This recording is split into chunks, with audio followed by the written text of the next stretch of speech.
Bueno, señores, ponemos fin a esta maratón con esta conferencia final, luego también de unos premios. Recuerden también que al final de esta sesión vamos a tener premios adicionales al de la pregunta. Tenemos 2 premios más, así que esperamos que se queden hasta el final. El experto de esta novena conferencia es el señor Carlos Guerra. Él nos hablará sobre tributación en un futuro cercano, criptoactivos. Con él estudiaremos la legalidad de las criptomonedas y su tratamiento fiscal. Así que quédense para conocer un poquito más de este tema. Adelante, señor Carlos Guerra. Hola Carolina, ¿cómo estás? Doctor Iván. Muy bien, gracias. Le tengo la primera pregunta, doctor Carlos. Aquí estoy. Hemos hablado todos nosotros y prácticamente el 80% de los expositores dicen, oye, me ven acá, si no estás en redes, ven acá, el futuro, etcétera, etcétera. ¿De dónde sale impuestos con botas? A ver.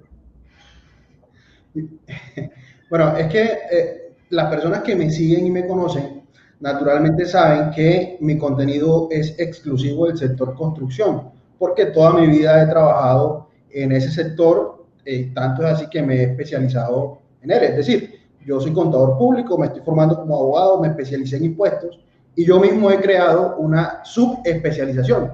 Mi subespecialización es ser especialista en impuestos del sector construcción. Entonces, buscando un nombre comercial del cómo lograra identificar, o que las personas me identificaran con ese sector, nació la idea de impuestos con botas. El primer borrador fue algo así como impuestos con cascos, algo así. Y luego impuestos con botas gustó tanto que hoy hay personas que simplemente no tienen ni idea de que me llamo Carlos y simplemente me identifican como impuestos con botas. Entonces, así es como nace Impuestos con Botas, como un ejercicio de marca personal, que lo acompaño después con el tema de la camisa negra, con todo el tema de mis muñequitos en las presentaciones, y la gente ya se relaciona con eso. Es decir, ya cualquier persona ve a mi muñequito en una presentación y sabes que es de Impuestos con Botas. Gracias, doctor Carlos. Esta es la prueba viva, así como lo es Fabián Landiazábal sobre las redes sociales, así como es la doctora Liliana, el doctor John. Mejor dicho, estamos rodeados de gente del futuro. Les comento algo. Después de la conferencia del doctor Carlos, va a haber inclusive varios regalos, pero de última hora, el doctor Norbey Lazo nos va a obsequiar una licencia para hacer exógena, nada más y nada menos, con un costo, yo la vi por ahí y dije voy a comprarla, 900,000 pesos. O sea, está buena, ya la vi funcionar y no se nos despeguen. Además necesitamos que nos den los likes del caso, que se suscriban al canal. Bueno, doctor Carlos, no le quito más tiempo, adelante. Doctor, ¿me confirma que mi pantalla se vea? Ya está viéndote. Sí, señor, ya se ve. Ok, gracias Carolina, perfecto. Gracias. Gracias doctor, gracias Carolina, gracias a todas las personas que nos han acompañado durante esta primera maratón virtual de contadores. Ha valido la pena cada sacrificio, cada trasnochada que hemos pegado para realizar este evento y especialmente gracias a mis compañeros por permitirme cerrar o culminar con mi charla este evento que será, como ya lo han dicho todos, el primero de muchos. Entonces vamos a conversar sobre un tema hoy que ya es transversal a todas las operaciones de nuestras personas jurídicas y nuestras personas naturales, o por lo menos a las mayorías. Muy seguramente ustedes tienen cercanía con alguna persona jurídica o con alguna persona natural que ya está efectuando operaciones o que ha efectuado operaciones con estos señores criptoactivos. Ahorita vamos a ver qué es, cómo se come. Pero me corresponde a mí establecer una relación entre esos criptoactivos y su tributación. O sea, al final vamos a mirar cómo se declaran esos criptoactivos, quién los tiene que declarar, cómo se tiene que declarar. Pero para poder llegar a establecer a determinar ese sistema de tributación o esa afectación en cuanto al ámbito fiscal, es necesario tener claros dos escenarios o dos sistemas de operación para que comprendamos los criptoactivos antes de ir a analizarlos, cómo se declaran o cómo no se tienen que declarar. Entonces, uno de esos elementos que ustedes deben estar sumamente familiarizados con él es lo que conocemos como el trueque. No voy a conversar de cuándo nació ni dónde nació, no me interesa eso. Me interesa que recordemos un poco la figura o de cómo funciona el trueque.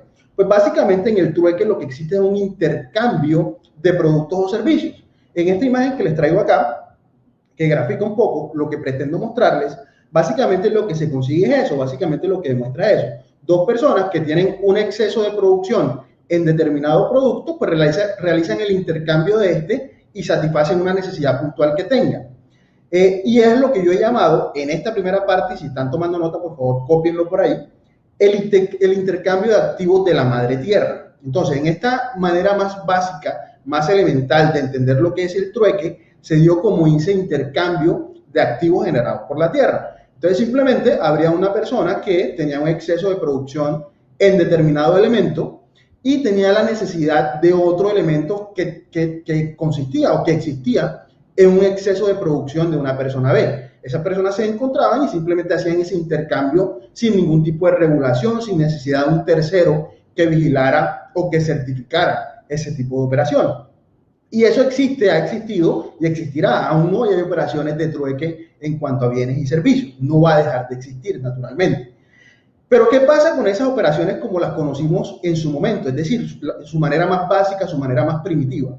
Sucede que surgen algunas situaciones que lo hacen complejo, como por ejemplo, yo tengo un bulto de papa y tú tienes 2 gallinas o tú tienes unas gallinas. ¿Cómo sé yo cuántas papas te tengo que dar por X gallina? ¿O cómo sabes tú cuántas gallinas me tienes que dar por un bulto de papa?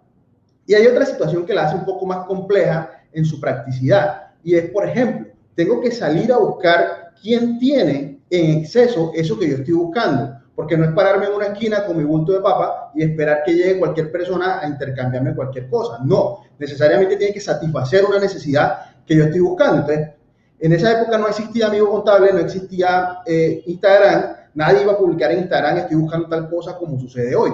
Es decir, cuando digo ese momento es en el momento más básico del intercambio o del trueque como intercambio de bienes. Entonces, eso hace la operación muy compleja. ¿Por qué? Porque ya no es solo una manera de tasar o intentar determinar una manera de tasar eso de cuánto vale lo que vamos a intercambiar, sino además que es difícil o que resulta complejo conseguir quién tiene lo que yo estoy buscando o ofrecerle lo que yo tengo a alguien que tenga la necesidad de eso.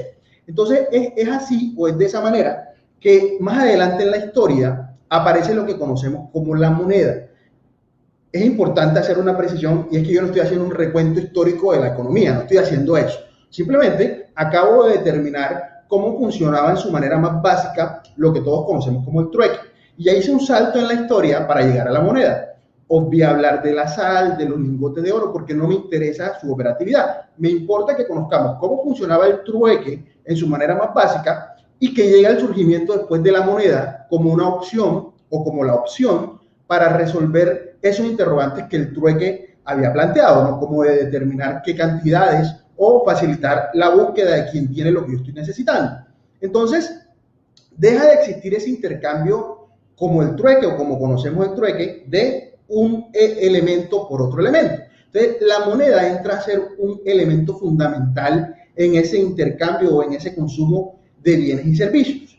Con la moneda, acá yo traigo un ejemplo que realmente no tengo ni idea de qué moneda es ni de dónde salió esa moneda, pero con la moneda surge un elemento importante que aún hoy persiste, que es la autoridad emisora, o más bien, la autoridad emisora nace antes de la moneda. Para que alguien pueda emitir una moneda, necesita que se cree esa autoridad emisora. Esa autoridad emisora, desde que existe, está relacionada de manera directa con un Estado, con una estructura de Estado, con una estructura de gobierno. El ejemplo claro, para que se entienda, es, por ejemplo, el Banco de la República. En Colombia, la entidad y la autoridad emisora, quien emite lo que conocemos como una moneda, como un billete, es el Banco de la República. Entonces, esa figura existe desde que existe la moneda, figura que no existía cuando se realizaban las operaciones naturales o propias del trueque que vimos anteriormente. Entonces, esa moneda en su momento inicial estaba relacionada con algo que se denomina el patrono oro. Es decir, que si yo tenía X cantidad de monedas, esa X cantidad de monedas estaban respaldadas por oro. Es decir, que si yo iba a esa autoridad emisora o a esa entidad emisora con mis monedas, yo podría intercambiar esas monedas por oro. Pero resulta que era técnicamente imposible, habría que traer todo el oro del mundo para que se diera la moneda o la operatividad de la moneda de esa manera a futuro. Porque no podría extraerse, pues, digamos, el equivalente en oro a todas las monedas que circulan en el mundo. Entonces es así como nace lo que conocemos hoy como el sistema fiduciario. Es decir, dejan las monedas de estar respaldadas en oro, y escuchen bien, y comienzan las monedas a respaldarse simplemente en la confianza. Carlos, ¿cómo así que la confianza? Sí, la moneda tal cual como la conocemos hoy, ponga usted un ejemplo, si tiene un billete de 50.000 ahí, saque el billete de 50.000.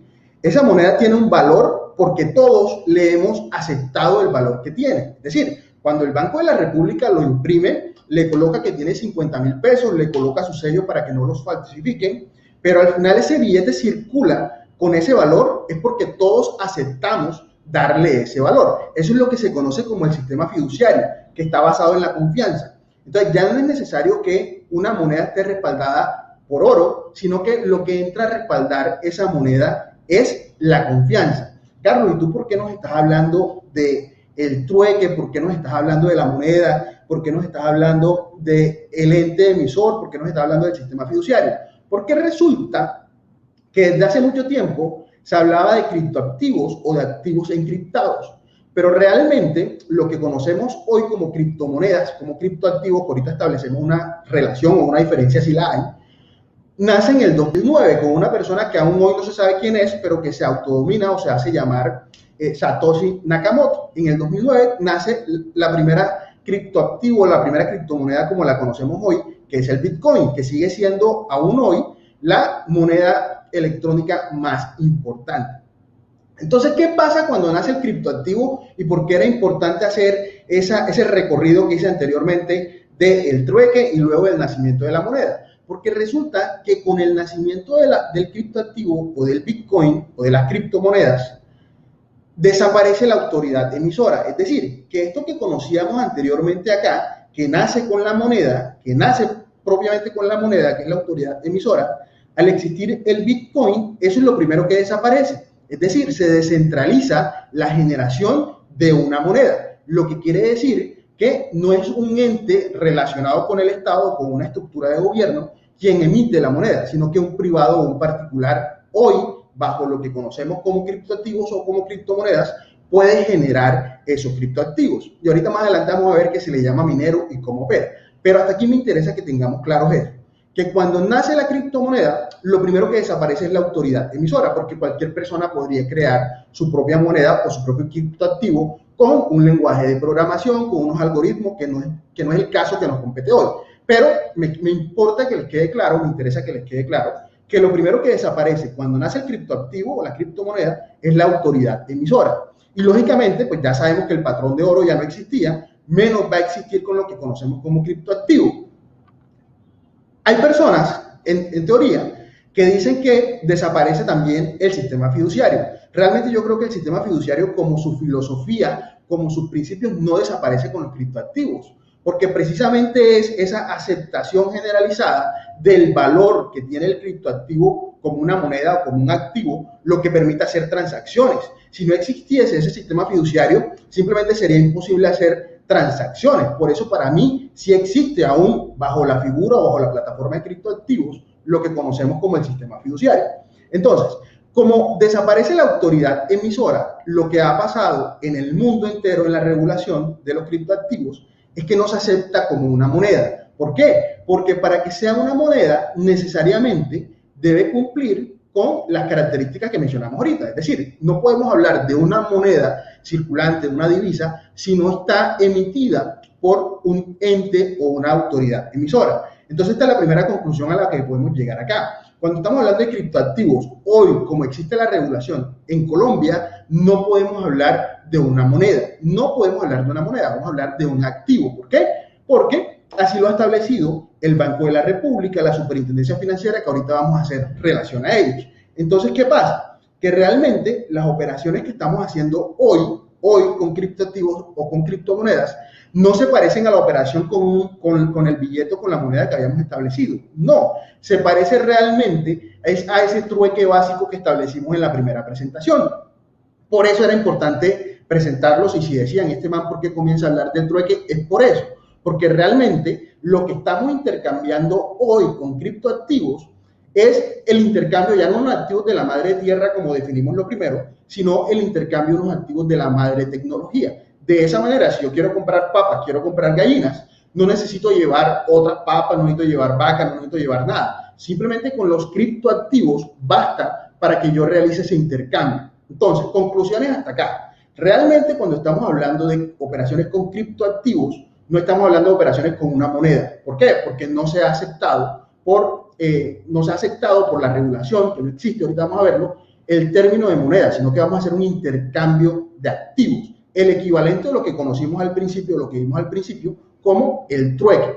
Entonces, cuando hablemos de operaciones con criptoactivos, no estamos hablando de una operación con una moneda. No, estamos hablando de un trueque, un intercambio en el que hoy, por todos los avances tecnológicos, pues vamos, o una de las partes va a intercambiar con un activo tecnológico. Entonces, eso comienza a suceder en el 2009, ya lo dije, cuando nace el Bitcoin.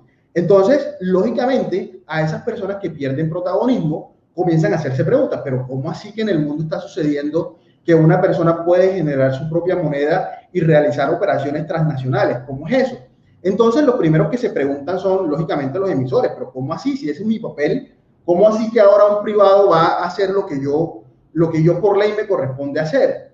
Después vienen los reguladores, que en Colombia podríamos hablar de la superfinanciera, y que todos están relacionados con el Estado. Entonces vamos a hacer ese recorrido de lo que ha pasado particularmente en Colombia. ¿Para qué? Para al final llegar a el elemento fiscal de esos criptoactivos, cómo se declaran en renta, si se declaran en IVA, la facturación y todo el tema que se relacione con lo impositivo. Primero tenemos que hacer este recorrido.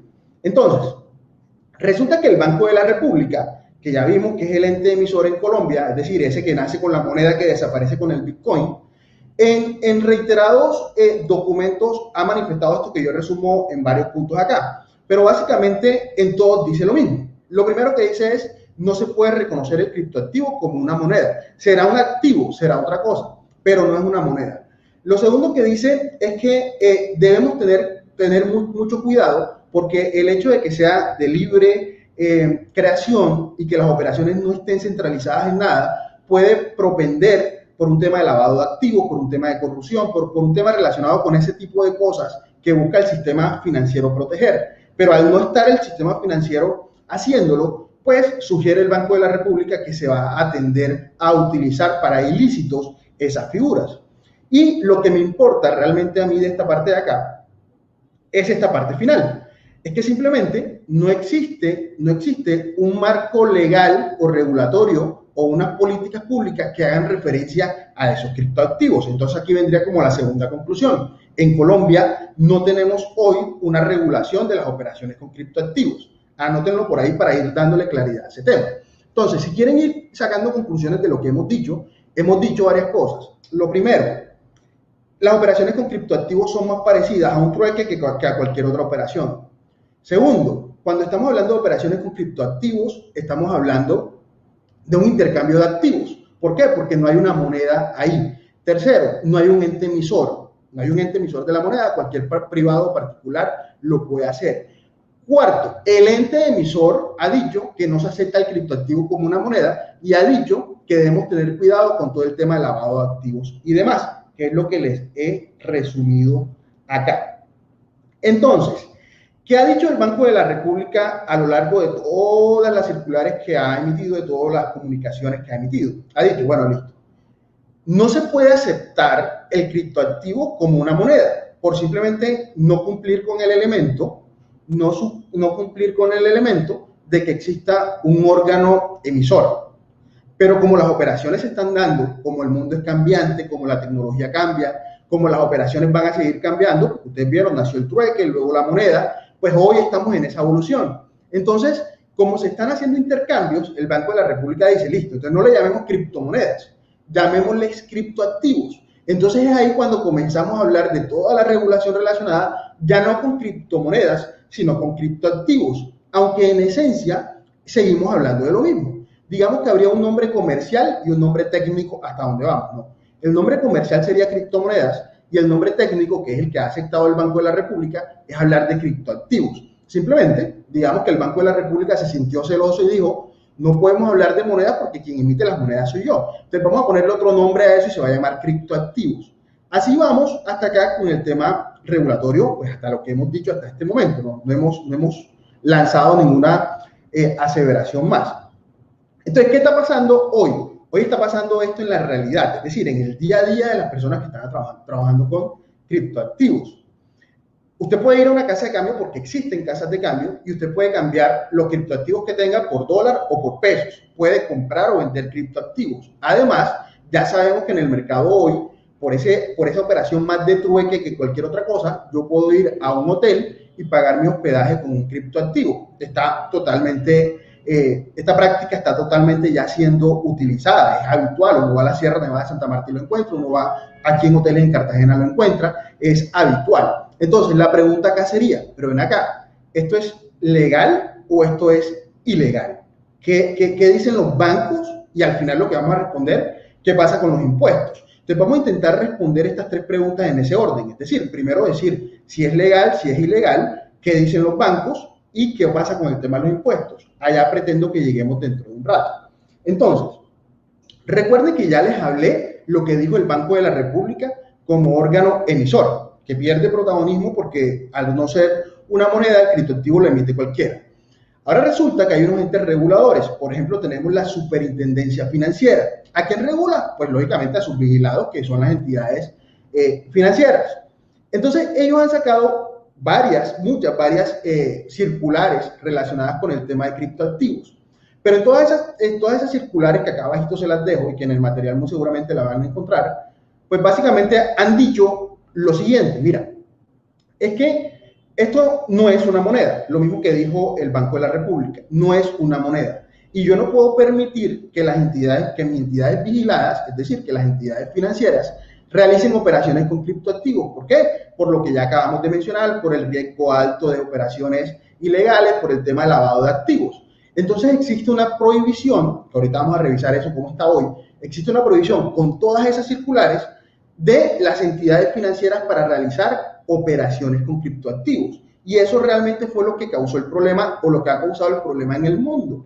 ¿Por qué? Porque se da la sensación de que si no está una entidad financiera en algún tipo de operación de intercambio de criptoactivos, pues estamos hablando de un mercado negro, estamos hablando de cosas que son ilegales, estamos hablando de lavado de activos o de cosas así. Realmente eso es lo que ha sucedido con el tema de los criptoactivos. ¿Por qué? Porque hasta aquí, hasta donde vamos, la prohibición, la única prohibición que existe está relacionada con las entidades vigiladas por la Superintendencia Financiera. ¿Por qué? Porque no hay una norma que regule los criptoactivos. Entonces, lo he venido diciendo, es decir, ya esta pregunta aquí ya la deberían tener ustedes resueltas. Nada dice que son legales, pero nada dice que son ilegales. Y en nuestro ordenamiento jurídico, lo que no está prohibido está permitido. Porque imagínense ustedes que tuviesen que sacar una ley o una norma o cualquier cosa para establecer cualquier actuar del hombre en sociedad. Tendríamos un ordenamiento jurídico con unas normatividades absurdas y abundantes. Cómo se baña la persona, cómo saluda al vecino. Eso es absurdo, ¿no? Básicamente el principio general es lo que no está prohibido por la norma está permitido. Y lo único que está prohibido hoy en la norma relacionado con criptoactivos está relacionado con entidades financieras, lo que nos permite concluir que el resto de personas jurídicas y naturales no vigiladas por las superintendencias financieras pueden realizar la operación porque no está prohibida dentro de nuestro ordenamiento jurídico. Entonces, de esa manera se respondería. Es decir, si usted tiene un amigo, a un primo, a un hermano, una hermana, a su esposa, lo que sea, que esté realizando operaciones con criptoactivos, pues dígale que tenga tranquilidad. Realmente no está haciendo ninguna operación que sea ilegal. E insisto, ¿por qué se satanizó o por qué se vio feo en un tiempo que ya se está buscando cambiar el tema? Y vamos a ver por qué. Porque resulta que algunas personas que realizaban operaciones con criptoactivos, estando en el sistema financiero, es decir, tenían cuentas bancarias, tenían cuentas de ahorro, cuentas corrientes, al realizar operaciones con criptoactivos, a muchas de estas personas les cancelaron sus cuentas bancarias, personas jurídicas y naturales. Cuando se le consulta a la Superintendencia Financiera por qué da la orden a las entidades bancarias que cancelen las cuentas de estas personas, la Superintendencia responde algo más o menos así.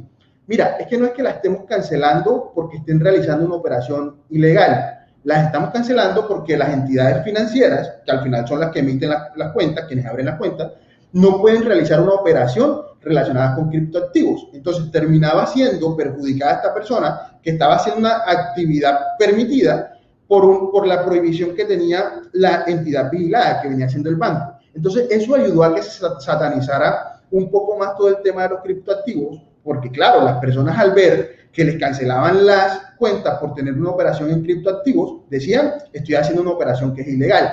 Y eso en todos los sentidos fue repuesto o fue resuelto por la Superintendencia Financiera en todos los derechos de peticiones que se les emitieron. Entonces, ya dijimos hasta acá que no existe una norma que prohíba los criptoactivos, únicamente para la superintendencia o para la vigilada por la superfinanciera.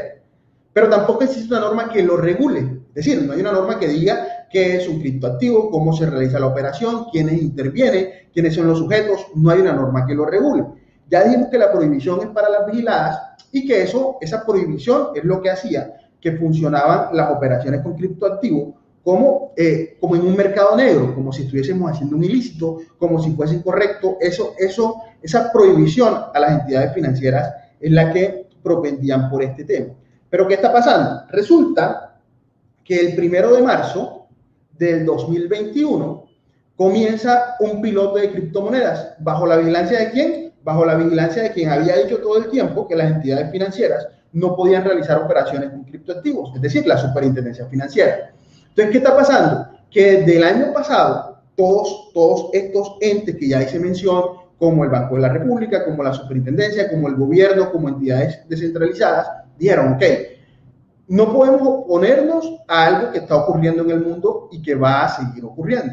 Tenemos que buscar la manera como regulamos a través de la expedición de normas el comportamiento o la actividad, es decir, que ya entraríamos a tener un marco regulatorio de esta actividad. Este plan piloto que se está haciendo y que tiene que hacerse durante el 2020, lo que busca es que exista una alianza entre una entidad vigilada por la superfinanciera, es decir, una entidad bancaria, y quienes estaban fungiendo, quienes estaban realizando actividad de intermediarios en compra y venta de activos o de criptoactivos. Entonces, todo lo que dijeron que las entidades financieras no podrían practicar esas actividades, resulta que están haciendo un piloto con esas entidades financieras y con los intermediarios. ¿Y por qué los intermediarios? Porque, obvio, si yo controlo el intermediario, controlo quién compra y controlo quién vende. Entonces, así se pretende la regulación en Colombia del tema de los criptoactivos.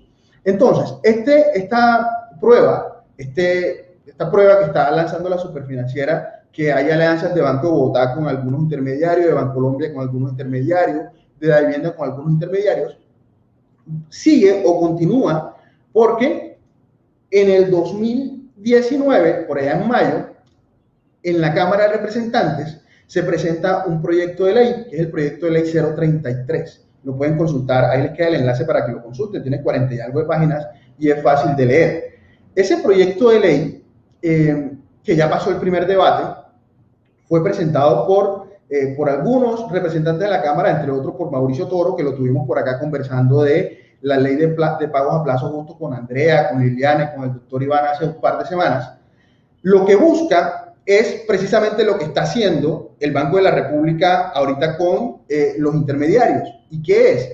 Es regular, fíjense ustedes, regular los servicios de intercambio de criptoactivos ofrecidos a través de las plataformas de intercambio de criptoactivos. Es decir, ¿a quién buscan regular? Al intermediario. Lógicamente, porque ya lo expliqué, que al regular el intermediario, vamos a regular a quién compra y a quién vende. Este proyecto ha sido debatido en varios sectores, en varios ambientes. Uno de ellos es Fintech Colombia, Colombia Fintech, que es un grupo de personas que se han dedicado a mirar cómo están haciendo, cómo está funcionando en otras partes del mundo para hacer sugerencias de regulación en Colombia.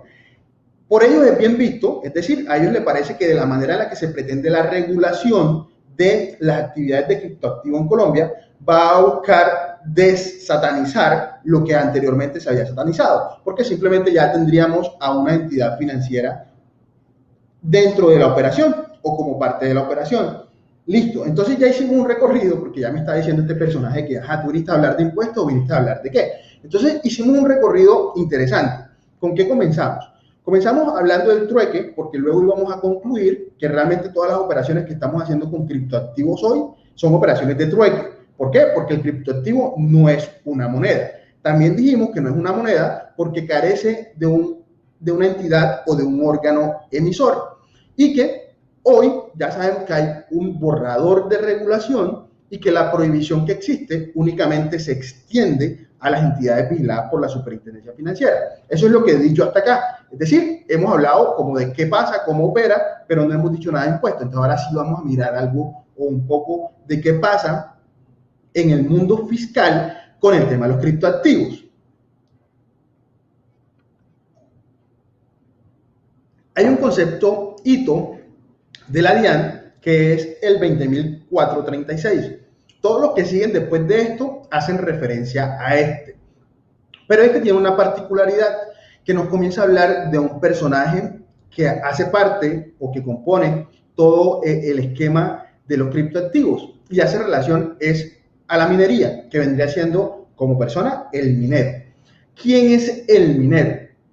El minero es el que entró a reemplazar ese ente emisor, es decir, es una persona natural o jurídica que tiene unos equipos técnicos en alguna parte física del mundo que a través de algoritmos encuentran ese código que va a generar o a crear un criptoactivo. Eso es el minero, es decir, es la persona que crea la moneda, que reemplaza al ente emisor, que crea el criptoactivo, perdón, que reemplaza al ente emisor. Entonces, ese concepto que se desarrolla alrededor del minero, lo que dice es que, mira, siempre que él preste un servicio, porque está prestando, digamos, un servicio, está emitiendo, está creando un activo, que ahorita vamos a ver qué tipo de activo es, si es un activo fijo, si es un activo intangible, ahorita vamos a ver qué tipo de activo es. Entonces, siempre que él obtenga un beneficio de eso, pues porque es un servicio, porque es una comisión, porque él funciona como intermediario, ese ingreso va a tener que tributar.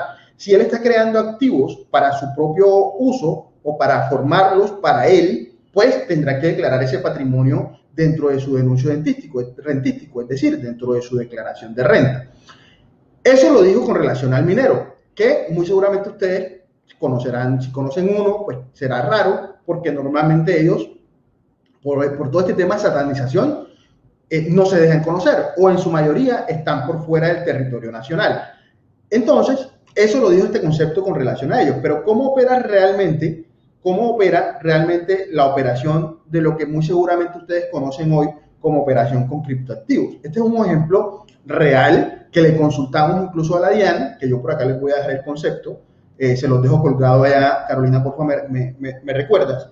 Este es un concepto que le planteamos a la DIAN de una situación puntual de cliente nuestro, un cliente nuestro. Y le planteamos la situación tal cual como se las estoy mostrando acá, relacionándolo con unas preguntas. ¿Qué dijimos? Hombre, mira, ¿qué pasa, por ejemplo, que esto, repito, es lo que sucede en la realidad? Es decir, cuando ustedes vean una operación con criptoactivos, esto que estoy diciéndole acá es lo que sucede en la operatividad. A le transfiere a B 50 millones de pesos para que B haga el favor de pagarle a C la compra de unos activos. Entonces ya podemos concluir que B viene siendo lo que hemos dicho hasta acá, que es el intermediario, y que este intermediario es quien busca la norma regular. Entonces la norma busca regular ¿a quién? A B. Tanto el proyecto de ley como la prueba que se está haciendo de las entidades vigiladas por la superfinanciera con los intermediarios. Entonces B es el intermediario, a ese es el que van a regular. Entonces A, que está en cualquier parte del mundo, puede estar en cualquier parte del mundo, le transfiere a B, B se queda con una comisión por esa intermediación, que nosotros hemos dicho acá que es del 5, que es del 10, pero en el mercado encuentran comisión del 5, del 8, del 20, por esa intermediación. B, entonces ya se queda con su comisión y le transfiere a C45, que C puede estar en cualquier parte del mundo. Se puede estar en Venezuela, puede estar en Estados Unidos, puede estar en Europa, puede estar donde sea.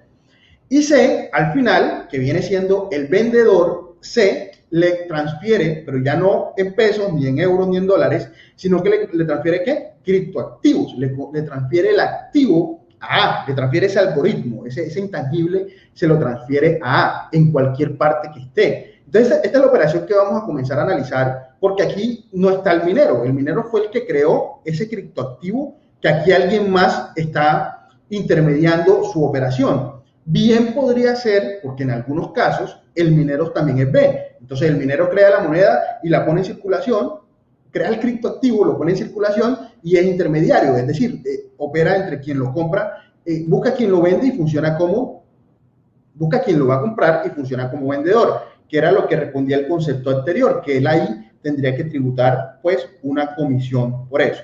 Entonces, ¿qué tenemos que revisar acá? En esta operación, ¿quiénes son todas las personas que intervienen? Y tomen, si tienen algún familiar o algún cliente que tiene operaciones con criptoactivos, tomen nota de esto que viene a continuación, que es lo que nos respondió la DIAN. Entonces, ¿qué respondió la DIAN? Bueno, en estas operaciones van a haber 3 personas o pueden haber 3 personas. Ya hicimos referencia al minero, dijimos que el minero es quien reemplaza al ente emisor. Para el caso del ejemplo de acá, vamos a tacharlo porque él no está en el resto de la intermediación. Entonces nos quedamos con el intermediario y el vendedor y el comprador, que es lo que conocemos habitualmente como los traders. Entonces, ¿qué pasa con esas personas? Entonces, cuando ustedes se van a preguntar fiscalmente qué pasa con esas personas, nosotros llegamos a las siguientes conclusiones. Con el concepto de DIAN, con la literatura y con todo lo que han hecho las personas que han estado investigando fiscalmente el tema. Primero, sugerimos que exista un contrato. ¿Entre quién? Entre el intermediario, los compradores y los vendedores. ¿Por qué? Porque al existir un contrato, ahora, si su cliente intermediario está en Colombia, porque al existir el contrato, que debe ser un contrato de mandato, ese contrato lo que va a permitir es demostrarle a la administración que esos activos con los cuales él hizo una operación realmente no eran de él. Es decir, realmente lo que estaba haciendo era un mandado, que es lo que busca el contrato de mandato.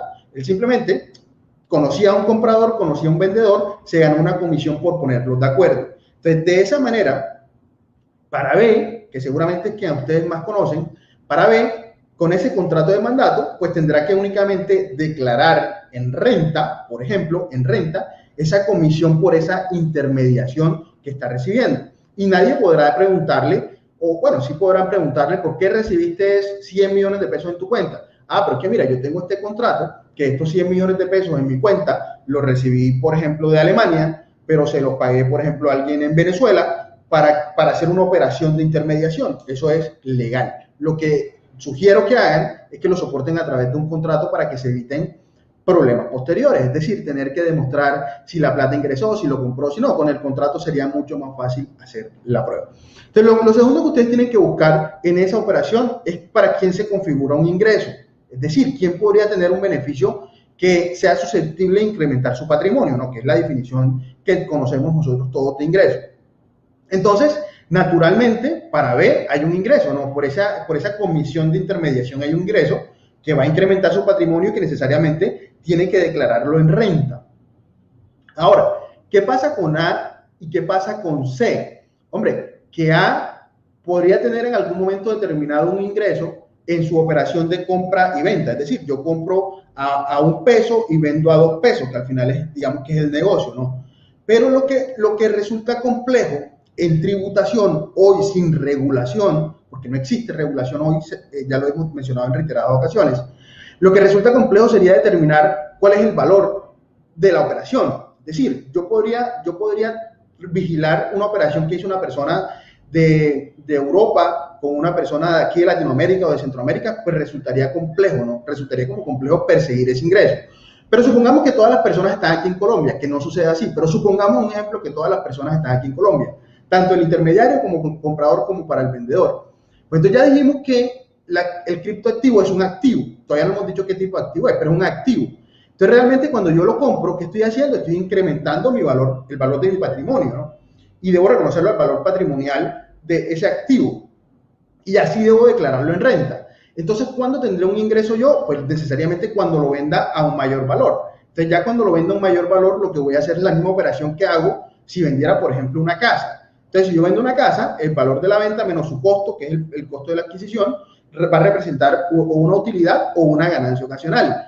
Carlos, ¿y la ganancia ocasional afectaría? Claro, porque el tratamiento que le estamos dando hoy es el de un activo. Entonces, si usted compra y vende, pues usted tendrá que determinar, y está dentro del territorio nacional, valor de la venta menos su costo, que sería el valor de la compra, y esa diferencia la tiene que declarar necesariamente en renta.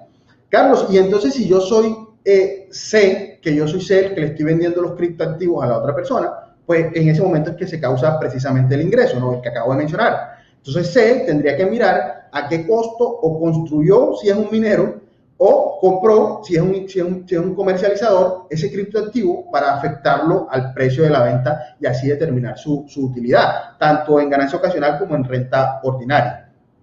Ahora, ¿qué pasa con B? ¿Qué pasa con B? Entonces, perdón, ¿qué pasa con A? A realmente todo el tiempo ha estado haciendo ¿qué? En este ejercicio, A lo que está haciendo es construyendo un patrimonio. Él no tendría que declarar ningún ingreso, tendría que en su declaración de renta, en la sección de patrimonios, declarar que tiene unos criptoactivos. Eso es lo único que tendría que hacer en este ejercicio que hemos colocado acá, de cara al segundo interrogante que está relacionado con los ingresos en declaración de renta.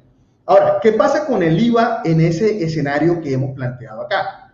Claramente, B está realizando una actividad de intermediación, está recibiendo una comisión, la comisión es grabada, si es responsable de IVA tendría que facturar esa operación con IVA. A, pues no está realizando ningún tipo de operación que esté grabada con IVA y ustedes podrían decir que C sí, ustedes podrían decir, pero es que C está vendiendo un activo, pero recuerden que el tipo de activo que está vendiendo C es un tipo de activo que es intangible. Ya Carlos Mario lo explicaba hace un rato, no tiene que tocarse para saber que estoy frente a un activo tangible. Pero como este no se puede tocar, estoy frente a un intangible. Y por allá en el 420 del Estatuto Tributario, 420-C puede ser, 420 del Estatuto Tributario, nos dice que para que se genere venta, para que se genere IVA, perdón, en la venta de un activo intangible, este tiene que estar asociado a la propiedad intelectual, tiene que ser un activo intangible de propiedad intelectual.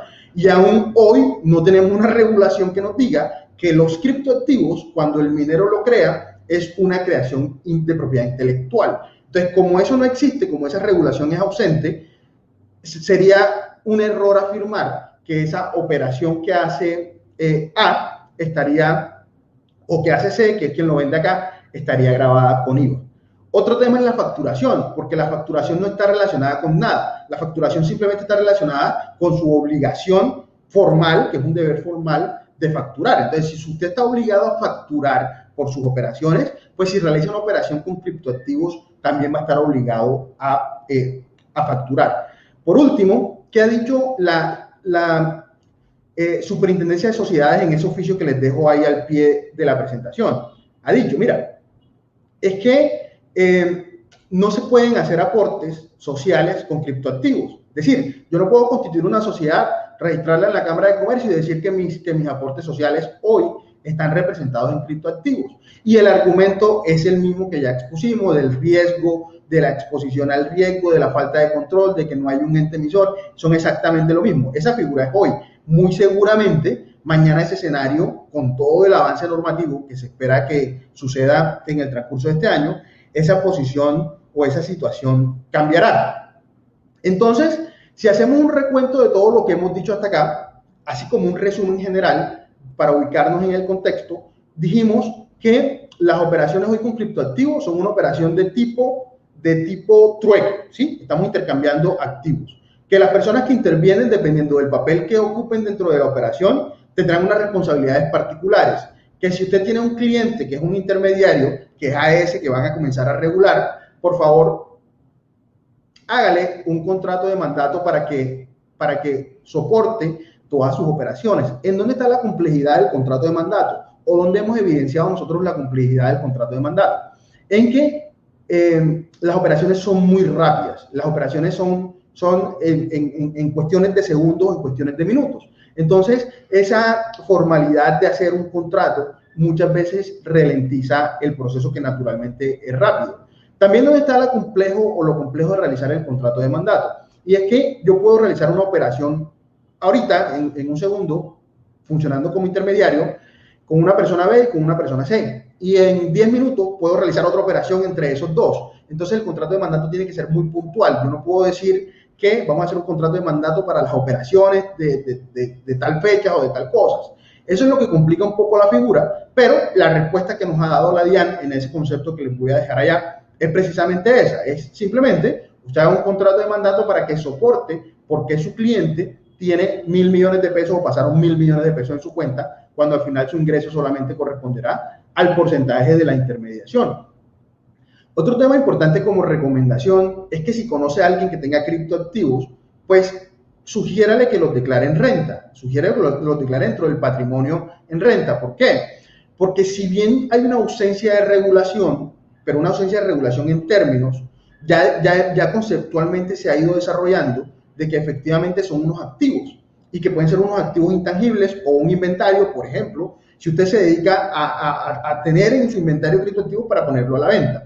Entonces, ¿qué pasa si, por ejemplo, una persona está omitiendo las cuantías relacionadas con criptoactivos y no las está declarando? Que en algún momento va a tener un incremento injustificado de su patrimonio. ¿Por qué? Porque si logra hacer una operación de venta mañana o un año o dentro de 2 años, esa operación de venta va a generar un ingreso, 100 millones de pesos.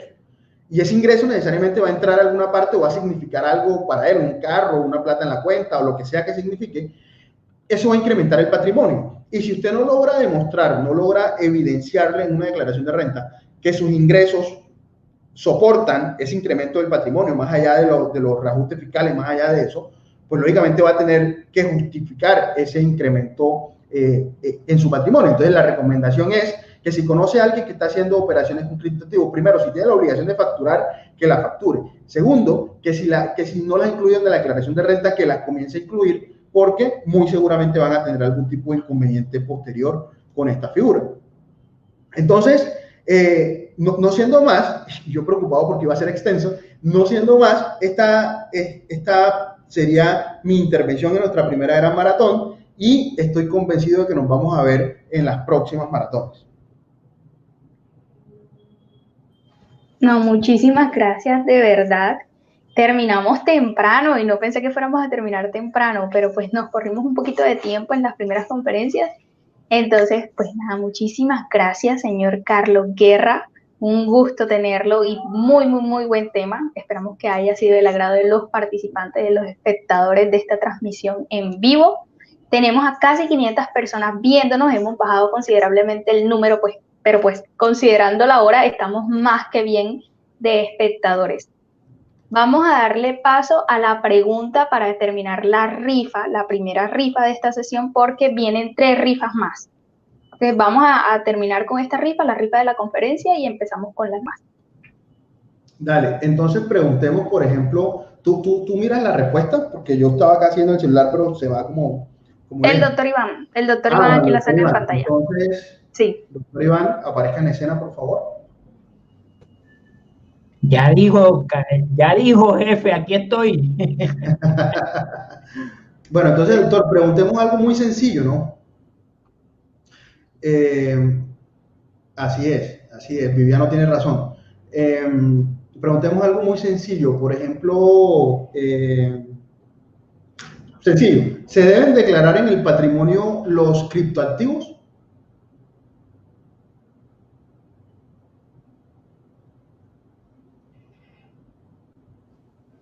Oiga, y se me olvidó mencionar el premio. El premio es de nuestro patrocinador Declarando Renta y es un aplicativo. Le quedo debiendo cuál es el aplicativo porque en estos momentos no tuve comunicación con la persona de logística, pero es un aplicativo de Declarando Renta. Ahí tenemos la primera respuesta. ¿Qué nos dice, señor Carlos? Perfecto, entonces Gina Duque efectivamente tiene la razón, debemos declarar. Aunque Gina Duque, no hay problema con que ya se haya ganado otros premios, creo que ya se ganó el anterior. Lo que diga el doctor Iván. No, yo ni tenía. Sí, ella se ganó uno, ¿no? Yo no la llevo en memoria. Yo nada más hago. Sí, se ganó uno anteriormente. Sí, si no es que mal el anterior. Gracias, Vana. Entonces vamos a darle la oportunidad a una persona distinta. Sí. Creo que es lo más Entonces justo. cambiemos la pregunta, vamos a cambiar la pregunta para evitar problemas, ¿no? No, de hecho, guardemos preguntas también porque necesitamos 3 preguntas. Estos últimos sorteos no los vamos a hacer con Instagram, sino con las personas que están activas ahora en el chat. Se le hacen preguntas y las personas que contesten correctamente se ganarán los próximos 3 premios, así que necesitamos 3 preguntas más. Sí, Usted dirá si la las cambia. para las personas que dicen que contestaron primero la pregunta, pues es importante decirles que depende de la velocidad de su internet para que aparezca en quien la está observando. Muchas veces usted escribe, pero a usted le aparece primero, pero al doctor Iván, que es nuestro ente regulador de las rifas, juegos y espectáculos, le aparece pues en otro tiempo. Entonces vamos a preguntar lo siguiente. Preguntemos, por ejemplo, bueno, ¿cuándo se creó, en qué año se creó el Bitcoin como ese criptoactivo más utilizado? Estuvo fácil. Ya Carolina casi respondió mentalmente ahí. La de Carolina no se acepta. No se acepta. Ya hay por aquí, vamos a irnos arriba el primero, esperemos que no sea Gina No, la señora Janet Julio, efectivamente fue en el 2009, correcto. Entonces ya tenemos una nueva ganadora. Sí, y Janet Julio, nosotros la conocemos del café de la escuela. Todos los viernes nosotros presentamos un café en la escuela de contaduría, a las 5 de la tarde. Y Janet Julio es nuestra fiel participante, nuestra fiel espectadora del café de la escuela. Entonces, imagínense, aquí también está en la maratón. Muchísimas gracias, Janet, por su participación y felicitaciones. Por acá adelante había una persona que nos preguntaba que si la operación se realizaba con pérdidas debería facturarse. Y efectivamente sí, lo perdí aquí en todos los comentarios que enviaron después, pero efectivamente sí. ¿Por qué? Porque lo que se factura no es el resultado de la operación, lo que se factura es la operación. Ya luego con el proceso de la venta, a esa venta habría que afectarle el costo, y si el costo es superior, habría necesariamente una pérdida, que se da, pero es muy poco habitual ese tema. Pero entonces sí, se factura es por el valor de la operación, no se factura el resultado de la operación. Ok, vámonos con la siguiente. ¿Hay otro regalo, sí? Sí, tenemos otro regalo. Vamos a empezar con una licencia de Better Software. ¿Todas con preguntas? Sí, también con preguntas. Okay. No sé si están los demás expositores y quieren hacer alguna pregunta o la pueden hacer ustedes.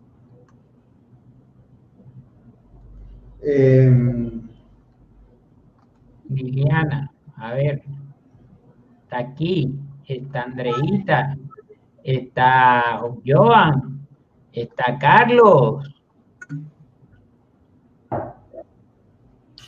Hola.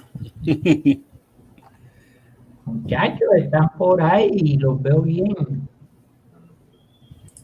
Bueno, ¿quién de ustedes se anima a hacer preguntas? Sí. Ay, profe, están diciendo que unas del régimen simple. Vámonos con pregunta de eso. Como son simples.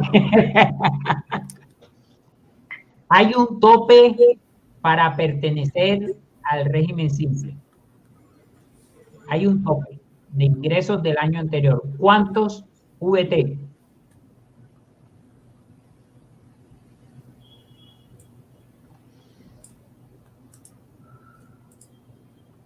Vean, Mayra Moros, 80,000 VT. Listo.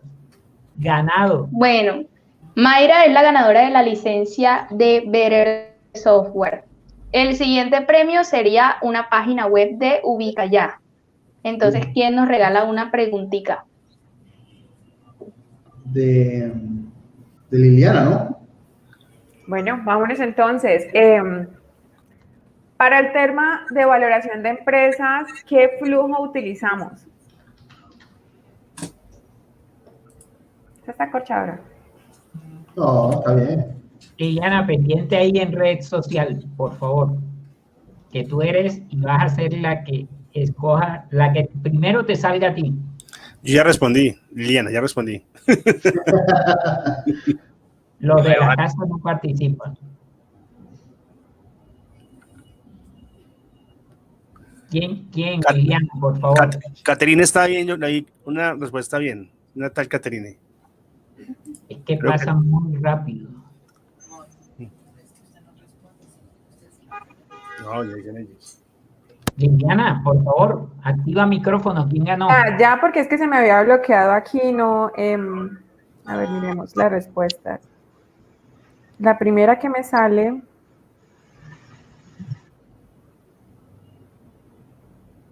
Yo veo acá, es que son muchas. Carlos Mario Tapias, ¿no? Ya, a mí me sale Diana Rocío Sánchez, que es el flujo de caja libre. ¿Cómo se llama? Diana Rocío Sánchez, flujo de caja libre. Me salió a mí de primero. ¿Ustedes también lo tienen allá? Sí, aquí está de primero. Usted está de primero. Yo voy a compartir. Pero es que aquí ven, alguien que colocó FCL Liderantes. Sí, sí, señor. Conrado Efren Martínez Bedoya. FCL. Bueno, a Diana, pues porque a Diana lo que voy a hacer es incluirla en uno de mis talleres, entonces por mi parte va ese premio. ¿Listo? Que participe en uno de los talleres que ahorita tenemos con Acontar, que son 16 horas prácticas en la NIF para pymes. Y el señor Conrado, porque fue el primero, Conrado Efren Martínez Bedoya, entonces pues el premio de la página web. Que ya lo había dado. Listo, entonces nos vamos con el último premio, que es el aplicativo para elaborar Exógena 2020 que ofreció ahorita el señor Norbey Lazo. Entonces, vámonos con este aplicativo de Exógena. ¿Cuál es la pregunta? Para esto no es pregunta, esto es suerte, porque don Norbey siempre se ha distinguido por ser, mejor dicho, pupi. Fíjense lo que mandó. Un aplicativo que va a seleccionar al ganador. ¿Cuántos se inscribieron oficialmente?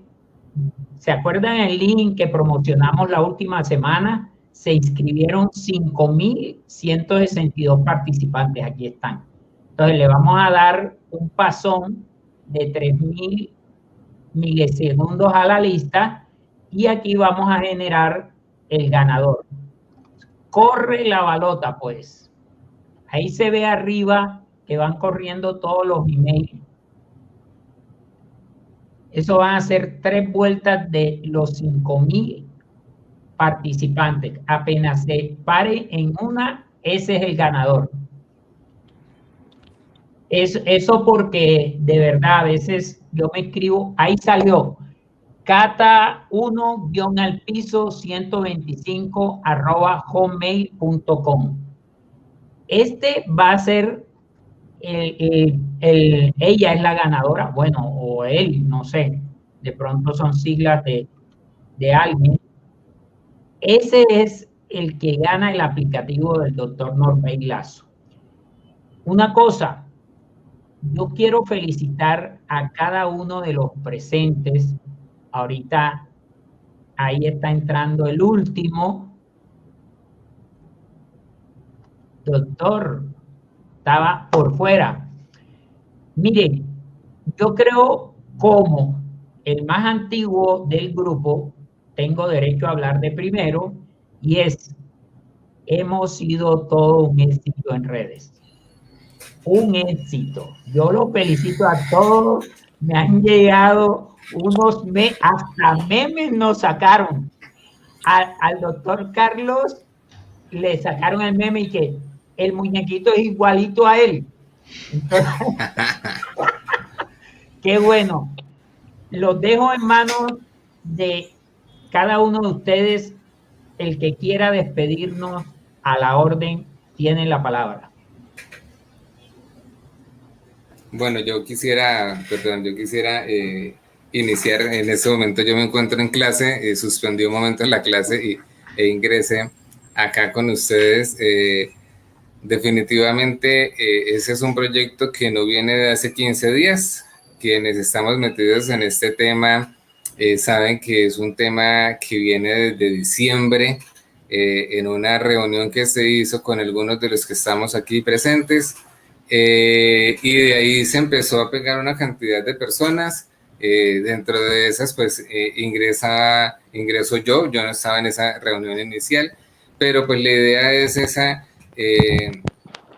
ese proceso en el cual dijimos cada uno, venga, de pronto no somos expertos, pero sí tenemos un conocimiento un poco más amplio en determinadas cosas, y qué rico sería que la gente empezara a conocernos y empezara a identificarnos como la nueva ola, como para los que no saben, nosotros tenemos un grupo de WhatsApp que lo denominamos la nueva ola, y el primer concepto no era hablarlo de la primera maratón virtual, sino llamarlo la nueva ola.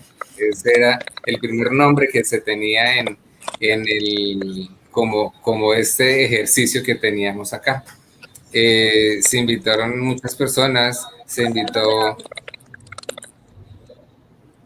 Fabián, sí, pero yo no veo a Fabián no se pudo conectar.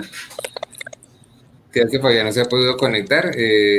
Entonces, pues de ahí nada, de ahí nace esta super idea, este grupo de amigos, de colegas. Creo que el que menos tenía experiencia en este tipo de eventos online, de en vivos y de todo esto era yo. Llevo mucho tiempo en la academia haciendo cosas, pero muchas cosas en vivo, muchas cosas a tablero, como lo mencionábamos hace 2 días con Liliana, que Liliana estaba un poco estresada con el tema del tablero. Somos muy de tablero, somos muy de marcadores, somos muy de... nos transmitimos hacia Excel, nos transmitimos hacia muchas cosas de estas. Y perdón, por aquí se nos acerca nuestra otra compañera porque yo estoy por acá con ella. Me toca colarme en la sala porque no cabemos todos al mismo tiempo. Sí, se congeló. ¿Me escuchan bien?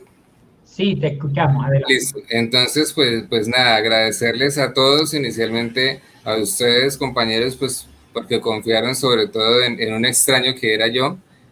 Aquí a Paola, que fue una de las primeras que lideró este ejercicio, y pues de todo al final a todas las personas pues que estuvieron con nosotros durante estas 10 horas, 9 charlas más la horita que hubo de receso.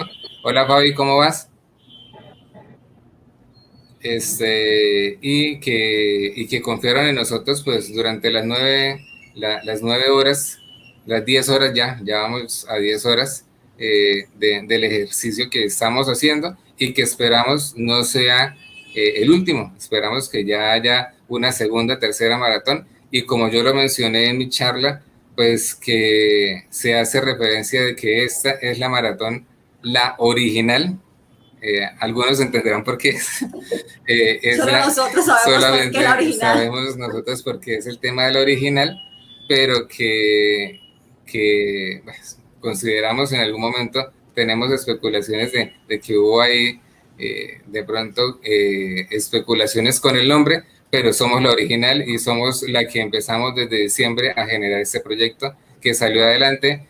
4.200, 4.300 personas inscritas. Nunca nos bajamos de 700 personas en cada una de nuestras charlas. Creo que es un éxito total con todo esto, y pues para adelante. Listo, chicos, muchísimas gracias.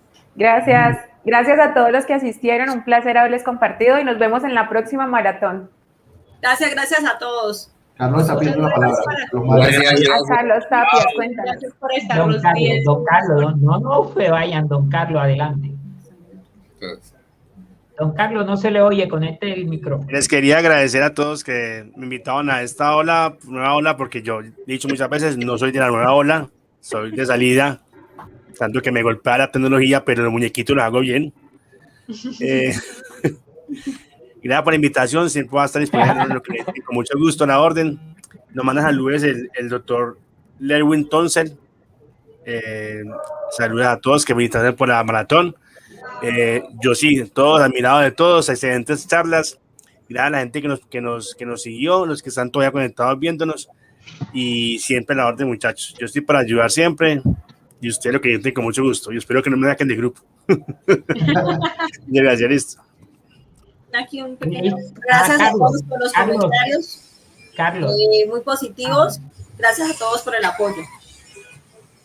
Carlos, tiene la palabra. Sí, a mí me gustaría como decir algunas, todavía tenemos bastantes personas acá conectadas que no se han querido ir, no tienen mejor plan, ¿no? Como hacer énfasis en algo de lo que pretendo trabajemos todos juntos y es en la unidad de la profesión, la unidad gremial de la profesión. Como se pueden dar cuenta, aquí hay un grupo desde un pelado de 21 años hasta Carlos y el doctor Iván que tienen...